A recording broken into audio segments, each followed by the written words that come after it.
Hey guys, welcome back to another episode of the Animated Series, where we talk to a bunch of cool talent and tell untold stories from the animation industry. Today, I'm here with my girl, Nicole Rodriguez. Hello. The very talented storyboard artist, animator, future writer extraordinaire. Oh my God. Welcome. How did you get started in the animation industry? Where did you get your jump? Where did you get your inspiration from? I mean, I was always drawing as a kid. That's like the classic answer. I took these figure drawing classes for a long time in Long Island. In high school? Yeah, in high school and college. And I had this mentor, his name was Jeffrey K. Fisher.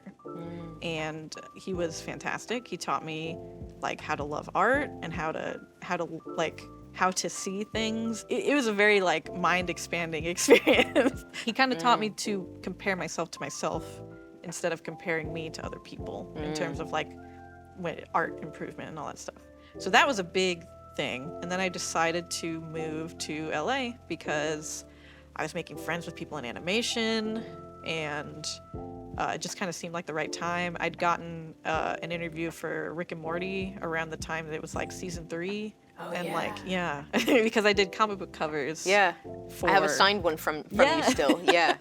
Yeah, I made some comic book covers for the Rick and Morty comics, and they were like, "Hey, interview for the show," and I didn't get it, but it was still like, this seems like the right thing to do. This comics was something that I wanted to do, or I thought I wanted to do, that I'm kind of still doing. Yeah. Sort of like in the back burner, you know what I mean? But I ended up working for Studio Yada, which is this independent animation studio run by Jake Gans, who's a friend of mine, and we ended up doing a lot of like cleanup animation for stuff.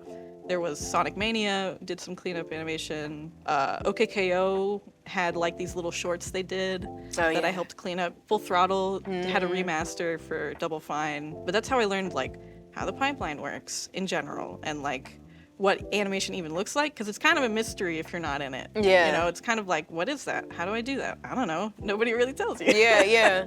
Could you tell everyone who doesn't know at home what cleanup animation is? Yeah. Animation comes in like steps. Wow. You know, you have like storyboard and thumbnails and all that stuff. Then you have rough animation. You have usually separate animators that do the cleanup. So like the line work and the color, sometimes the shading. It really kind of depends the production. So I did a lot of like advanced tracing. Like, cause you'd think like, oh yeah, that's easy. But it's like, it's really easy to make something look super stiff and like kind of take the life out of an animation if your cleanup animators aren't good. Yeah. I didn't like doing it because I don't like tracing. It's very meticulous. That's kind of not my bag. Like I don't like crazy meticulous work, but I think it was important so that I know what the role is and like how much work it is and like, you know, I like knowing how different things work. I don't know. Did you always know you were gonna do animation then? No. Or did it like come into play? Because I remember when I met you, you were like, I'm not that good of an artist. I suck. And then like I saw your work and I was like, I need you to put a little ego in here because you're freaking amazing. What are you talking about? And I mean, originally I thought I was gonna do games. Oh. I wanted to do pre-production and like design and like character design. I applied to everything though, so eventually I got storyboards, revisions somehow. And that's how that happened. What video game made you be like, I want to do that? Psychonauts. Psychonauts? Yeah. Psychonauts was a big thing for me. It was so unique looking. I saw all the concept art, all the like secrets, all the like, there's just so much about it that was just, it was the whole package to me. And I hadn't seen anything like it. And I got it off a whim in like Blockbuster. Oh. Like I just saw the cover and I was like, that looks cool. Blockbuster, what's that? I know, I'm old. What was it that made you like switch over to animation? To be honest, I didn't know a lot of what I was doing. So no one does. I kind of fell into it just through making friends. Like I hadn't even considered before that was like a career option. I didn't think it was like a way that I could go. And I met all these people that were into animation. And I was like, okay, like this seems like maybe I could do this. And so I got very lucky that my friends Colin and Jeff, who worked on Steven Universe, they put a word in because they were looking for storyboard revisionists. And I somehow got the job. After Steven Universe, I went to Disney TV. And then from there, Central Park at Bento Box, which was this musical show by the guy who does like Bob's Burgers and Josh Gad. And then from there, I did some stuff on the new Fiona and Cake show. And then working indie with like Has-Been Hotel and Hell of a Boss. And, Hell yeah. Yeah, and that's been fun.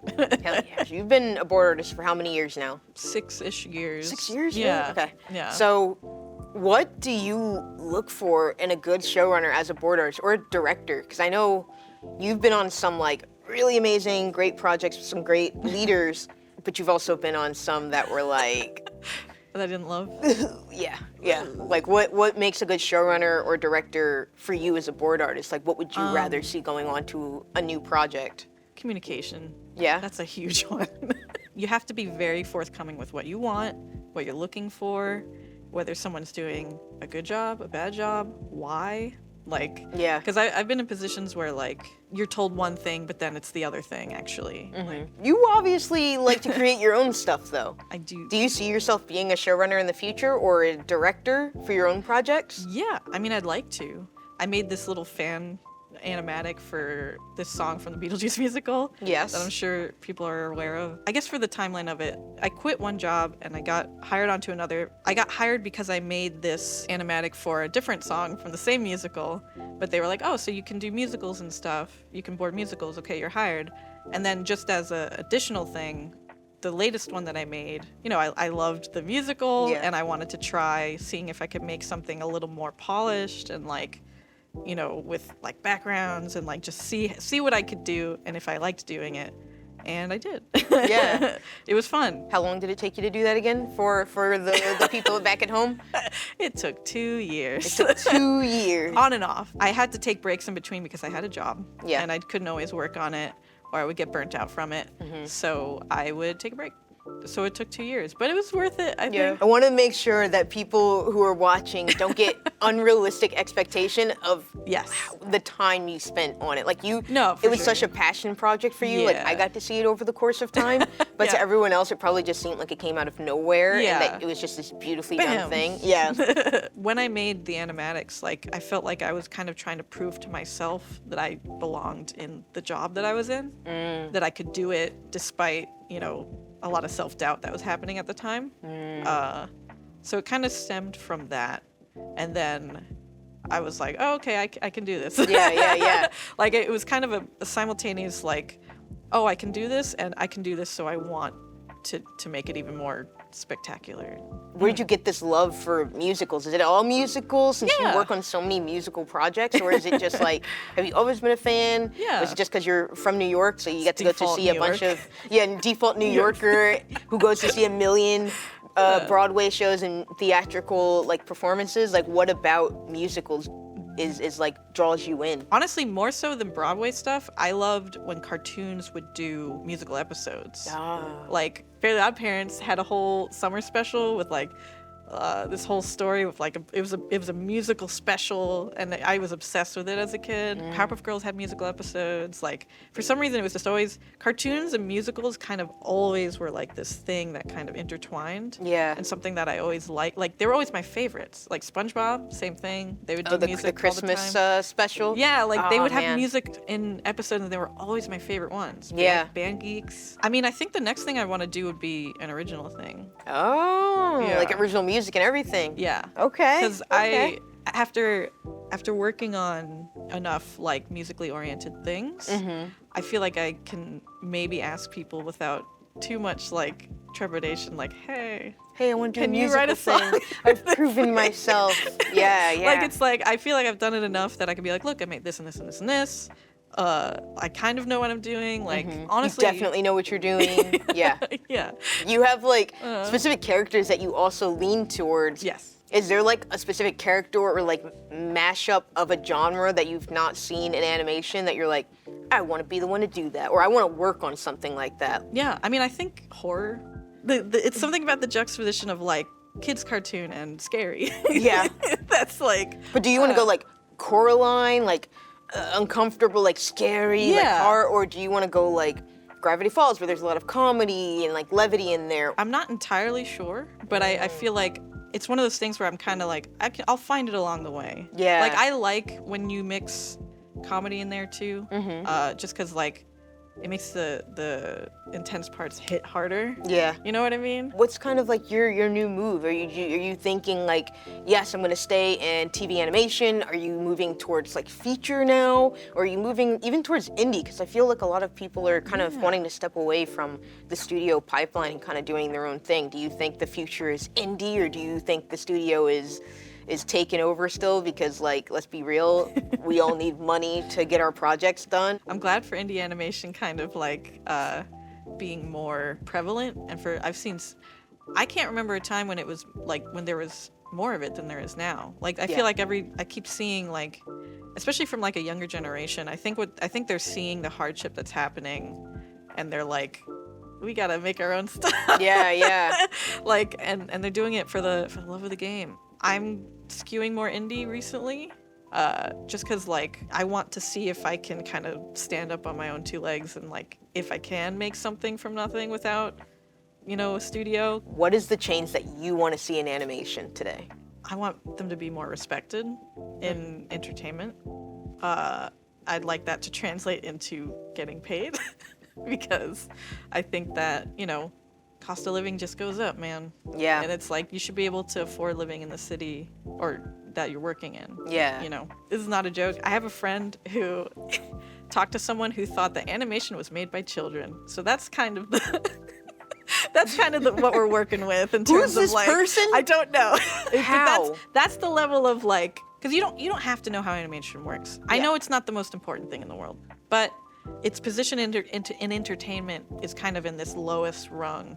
Yeah. Where I feel like there's so much potential, there's so much like, you can do so much with it. It kind of really confuses me how people don't see the potential in it. Yeah. Because like, I want to see more demographic shifts, like stuff for adults, stuff not for adults, like in different genres and different everything, Yeah. That's what I would like to see. And it's why, seeing people like Guillermo del Toro, who's like very respected, like seeing him kind of vouch for us has been really nice. Jorge Gutierrez, like all these guys that are like really trying to legitimize animation. I've decided that I want to play a game. You want to play a game with me? Like Saw. Yes. Yeah.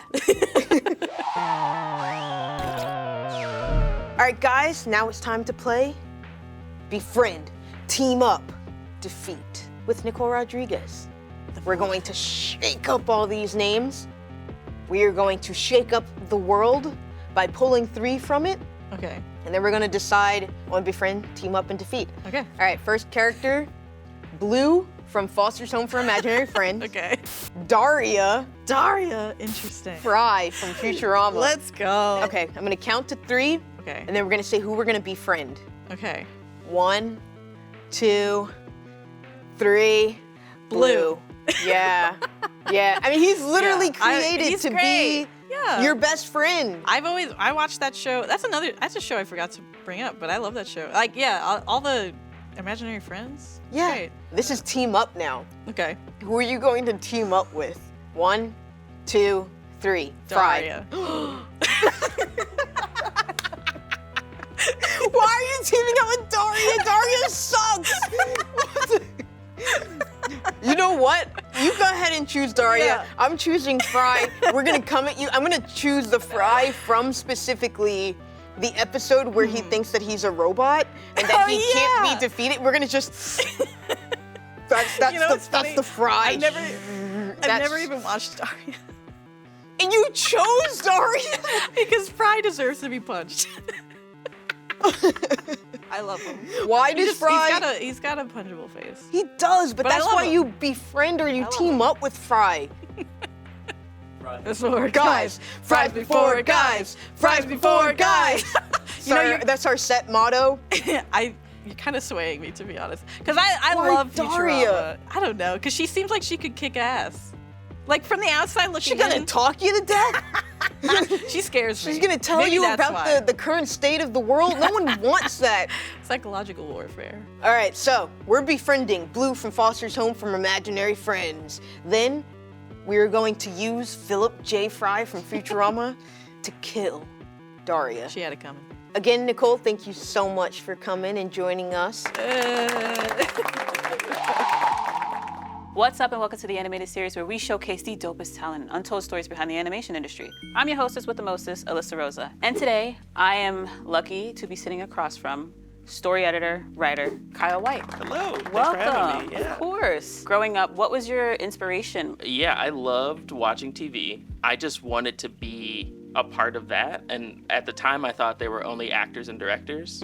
So that was what I was like really passionate about. And then I did acting and I was like, I don't actually like acting. And then I found out about writing and I was like, well, that's really the part that I want to do is like the telling of the story, and then other people can do the other stuff. I watched a lot of behind the scenes. Probably the biggest one was the behind the scenes of Spy Kids. Ooh, Because great choice. Robert Rodriguez made it seem like I could pick up a camera and make Spy Kids. So I was gonna do like film, broadcasting, and my mom said no. I also liked math.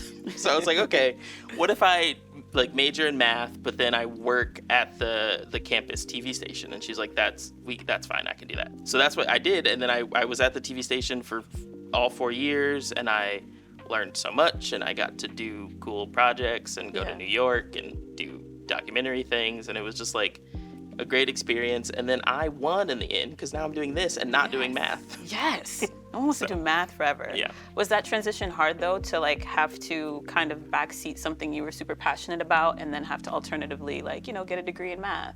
Kind of until the end when it became very clear that is what I was gonna do more so than math. What really was the show for you that like pulled it, like was like, you know what, I need to go out there and I actually need to make my own story? Maybe Avatar, The Last Airbender. When it premiered, I was like, my whole house knew about it. I was like, guys, I can't do anything Friday 8 o'clock. I gotta watch Avatar. And then it was like done in half an hour. And I was like, are you kidding me? I thought this was gonna be, and then it turned out to be like the greatest thing ever and my favorite like show of all time. I can't draw. So the idea of even working in animation was so like not an option for me. I tried, I had how to draw books. And I like started with SpongeBob because that seemed easy because he's just a square and it did not look like SpongeBob when I finished. It looked like Doodlebob? Yes, exactly. Okay. Yeah. But then I learned that you could write for animation and you don't have to draw and you can let other talented people do the drawing. So you began your career at Bento Box, right? I did, yes. And then went on to Fox, NBC. NBC for a hot second, yes. Yes, and now landed DreamWorks. at DreamWorks. Yeah. What has that journey been like for you to go from studio to studio? I think it's been perfect for me for where I was in my career. Like Bento was super small when I started there. They had like 3 shows. Oh, wow. And now they've expanded and blown up and it's been great. But it was very like small and intimate and like you pass the CEO in the hallway and it's like, hey, how's it going? And everybody kind of knew everybody. And that was great for me because I was so new and so out of my element. And it was easy to learn everything and like pick up on like how animation works and like what it actually means to work in animation. DreamWorks was big and scary and new. Yeah. And I was very excited about the opportunity and the job, but like the idea of leaving, I like panicked. Yeah. DreamWorks has this whole campus with multiple buildings and a giant cafeteria, so you're just like constantly like surrounded by people you don't know, exactly like high school. So that was very scary. So a little birdie told us that you once wrote a script Oh God. called The Almanac Boys, Yeah. which obviously a VP of development at DreamWorks was like, this is phenomenal. Yes. So what happened? I mean, nothing. I wrote it and people liked it. And so then one of the development VPs at DreamWorks who really liked it brought me on to be part of the in-house development writer crew that they have there. It's kind of cool. They have like a lot of different projects that they sort of throw at you and they say, hey, like do a take on this, or like here's a book that we want to try to adapt into a show, like see what you think, like see what you can do. So that was fun and a really cool experience and a big learning opportunity because I never done, like I developed things that were my own, but like reading a thing and trying to adapt it close enough to the source material but also different Yeah. and like was able to go on for episodes as opposed to like a kid's picture book, which is kind of just like its own thing and then it's over. With challenges that we experience throughout our careers, I feel like sometimes it can really be hard on ourselves. Like we can be like, you know what, is this even worth it? How do you ever come back from those moments and remember, this is why I'm doing this, and these are the stories that I still need to go and tell? Where do you find that source of like motivation and inspiration? I think 2 places. One is like other people that I'm working with who like share in the frustrations and we form like a little bond. And then we can like get together in a room and yell and scream and swear and like get out all of our what we need to, and then we go back and we do the work, and and then also like doing stuff on the side, just like writing my own things just reminds me that it's like, oh no, I do like this. Yeah. I don't always love the noise of like outside people, but like the writing, the creating, the storytelling part, I still love that part. So it's just like good for me to remember, and then I can take that back into like the more Hollywood structure and be like, okay, I do love this. I know I can get through this, and then it'll be better tomorrow. I don't know if this is good advice or not, but I really think just like trusting yourself is so helpful, especially for me. I feel like imposter syndrome and like all those things that seep in, and especially like as you further in your career, it's like, oh God, why am I doing this? Should I? And I think that it's important to know whatever job that you're doing, you are ready for that job, and you have to trust yourself and trust your instincts and trust everything that you've learned up to that point to get you there. And at least for me, that's what, like, sometimes it's literally just like sitting down and being like, okay, I can write. I know this. I trust this. Like, how now I just have to do it. What sets apart a great script coordinator versus a great writer to you? Well, script coordinator is much harder of a job. You have to know everything about all the scripts all the time and just be prepared at any given point for anyone on the show to like send you a message and be like, hey, what about this thing? And you just have to like know. Being a writer is like kind of chill for the most part. Story editor is different because like that is more involved in the production side, but like when I was a staff writer, I was like kind of surreal because it's very quiet, and it's like if you're not actively writing or like in the writer's room, you're kind of like, should I be doing something? It's like after the writer's room, it's like, all right, so this has been great. Think about some pitches for this. And it's like my job is just to think of ideas. Right. Okay, I can do that. So what can you tell us about Ramulus 5? Ramulus 5 is great. Everyone should check it out. It's on Spotify, Apple, everywhere you listen to podcasts. It was a sort of a pandemic project. It was me and my friend Andrew Arcilla, and then Kendall Bird, who has been on the show. Yes. And we were all working at DreamWorks at the time, and we were all at home, and we were like, we just want to do something that's creative and fun with our friends that doesn't require a lot of something that we could all do from our houses, basically, and spent time thinking about a concept and like how we would do it and who would be in it, and then it kind of just sprouted from there, and it was been super fun and an entirely different world than any of us were used to. So there were challenges involved and stuff, and it sounds really good. Like I'm like really proud of it. So yeah. It's really like a play, which is interesting because I've never written a play, and I feel like this is the most play-like thing. So you've given a talk on storytelling and casting people authentically on a panel for DreamWorks at Sova's and Afro Animation. Yeah. What does authenticity mean to you in this industry? It is super important, and for me personally, like growing up, I feel like as a person who loved magic and then also like, comics and all the nerdy stuff, it was like I was always Black Batman or Black Harry Potter or Black Luke Skywalker, you know what I mean? Yeah. So I didn't realize it as a kid, but then as I got older, I was like, oh, that was weird that like I don't see myself. there's no one else that so being able to tell those types of stories with diverse main leads is like super important to me. That's like like really all I want to do now. Big studios are having those conversations, and it also matters to them because like if it matters to just me, nothing's gonna happen. But like if DreamWorks and all these studios are also looking for that and behind that, then I feel like we're gonna take a leap forward, which is exciting.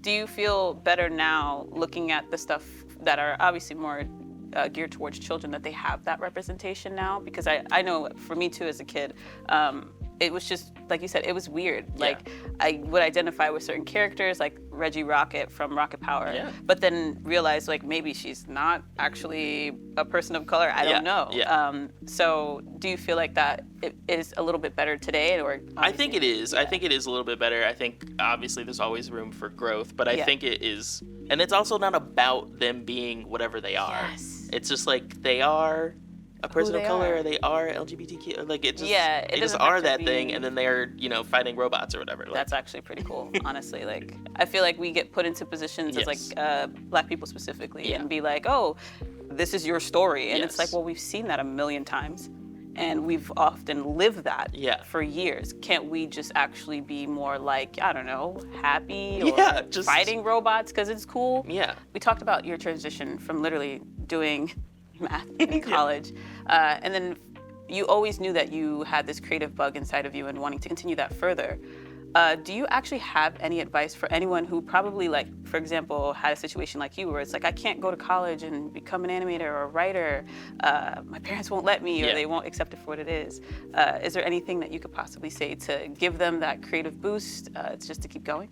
Yeah, I mean, I think the biggest thing to do is, like, do it, which sounds simple, but I think a lot of times, I mean, it was for me too in the beginning, like, the fear of not doing it well, or just being like, I don't know how I'm gonna get to a place where any of this is gonna matter. Like, I don't, like, being a writer is so, like, outside of, I know that it exists, but, like, how does anyone who doesn't already work in Hollywood get there? Overcoming that is, like, the first step of just, like, actually do it and get something on paper and be ready, because when the time comes, you're gonna need that thing, and then that all you need is one person to, like, believe in you, one yes, one whatever, and then, you know, who knows what's gonna happen. I read, and I still do to this day, like, read as many scripts as I can, and just how do people do things that are being sold, things that are not being sold. It was very hard when I was starting. I was literally buying scripts off eBay. Oh, wow.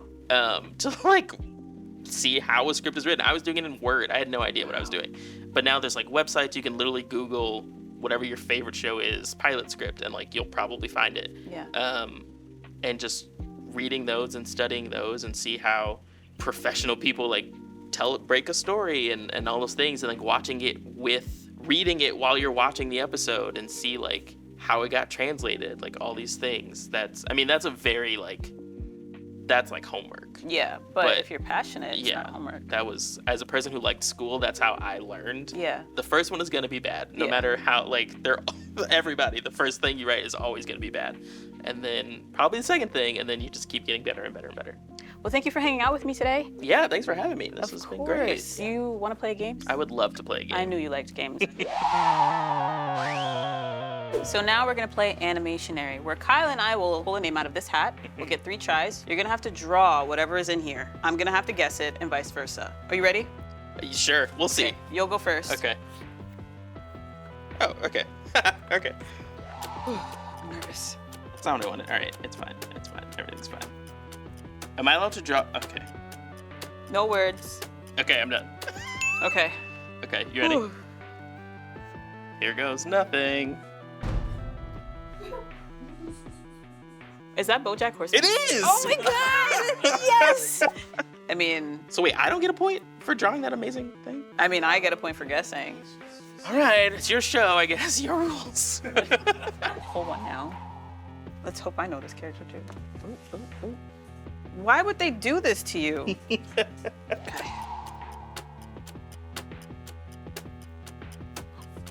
I'm gonna draw this. 5 seconds.